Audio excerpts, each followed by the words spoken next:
Hi, ako si Robert. Ako ay 58 taong gulang sa taong ito.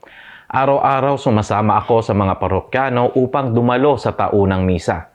Sama-sama tayong manalangin sa Diyos at hilingin sa Kanya na tulungan tayong magkaroon ng mas magandang buhay. Madalas nasakit ang tuhod ko, lalo na kapag nakayuko ako araw-araw tuwing nagmimisa at nagdarasal. Minsan, ang kasukasukan ng aking tuhod ay nagkakaroon ng tunog na click.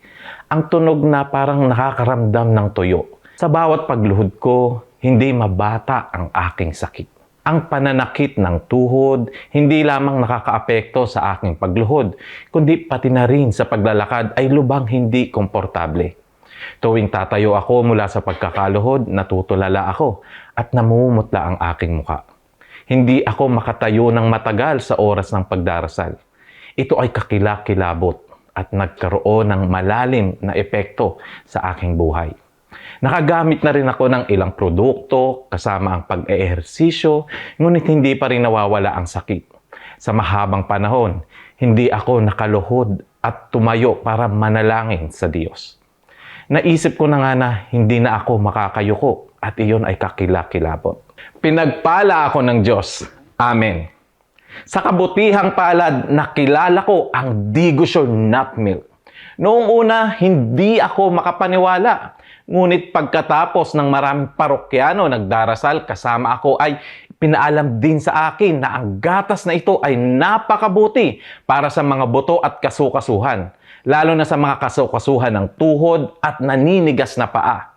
Dahil sa positibong feedback ng iba, humiling din ako na bumili ng 3 lata upang makakita kung paano ito gumagana. Sa totoo lang, hindi ako naniniwala kung gaano ito kaepektibo. Pagpalain ako ng Diyos. Amen. Ang gatas ay napakadaling inumin at hindi masyadong matamis, lalong walang taba. At higit na nagpapasaya sa akin ay ang katotohanang madali na akong nakakayuko. Mas bumuti ang aking kalusugan at nakakadalo na ako ng buo sa misa. Pagkatapos kong tapusin ang unang kahon, ang aking sakit ay nabawasan ng malaki. Ang ingay sa aking mga tuhod ay nabawasan din ng malaki. Sa pagmamasid, sa pag-unlad na iyon, nagpasya akong bumili ng 1 kahon na gagamitin na matipid. Bukod dito, lalo na sa okasyon ng isang mahusay na produksyon, bumili ako ng 5 lata at nakakuha pa ako ng 2 libre. Wala akong dapat ipag-alala. After only 1 month of use, hindi na naririnig ang kasukasuhan ng tuhod ko at napakadaling lumuhod. Hindi na masakit o masakit na napakasaya ko. Wala nang sakit, mas masarap kumain, mas mahimbing ang tulog. Gumising sa umaga ng refresh at mandi-manhid, lalo na wala ng cramps sa umaga pagkagising. Regular pa rin akong gumagamit ng Digosure Nut Milk kasabay sa ang pagsasanay ng paghuhusay ng kalusugan na ibinahagi sa mga eksperto ng Digosure.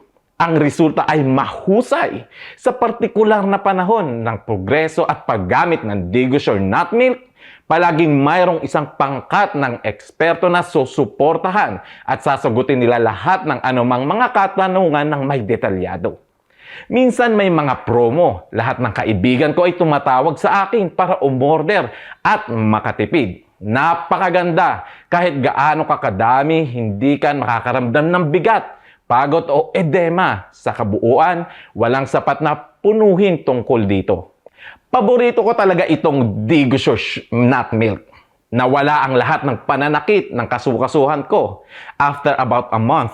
That's the reason why I chose this milk. Ito ay naiiba sa lahat ng mga linya ng gatas dahil ito ay inihanda mula sa natural na mani. Kaya ligtas nating magagamit ito nang hindi nababahala tungkol sa pagtaas ng timbang. Lalo na ang mga sangkap ng Digosure ay hindi nagiging sanhi ng mga epekto. Ang mga taong may sakit sa tiyan o iba pang sakit sa background ay maaaring makatiyak at makakakain. Ako, sarili ay gumagamit at malinaw na nararamdaman ang epekto ng produkto sa aking buhay.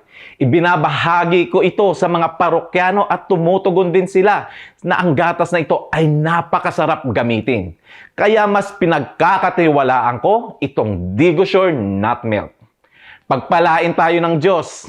Amen. Sa mga nagkakaproblema sa pananakit ng kasukasuhan, lalo na sa pananakit ng tuhod, gamitin agad ang DigoSure Nut Milk. Hindi kayo mabibigo. Hayaan ang DigoSure na gawing mas madali para sa inyo ang manalangin araw-araw.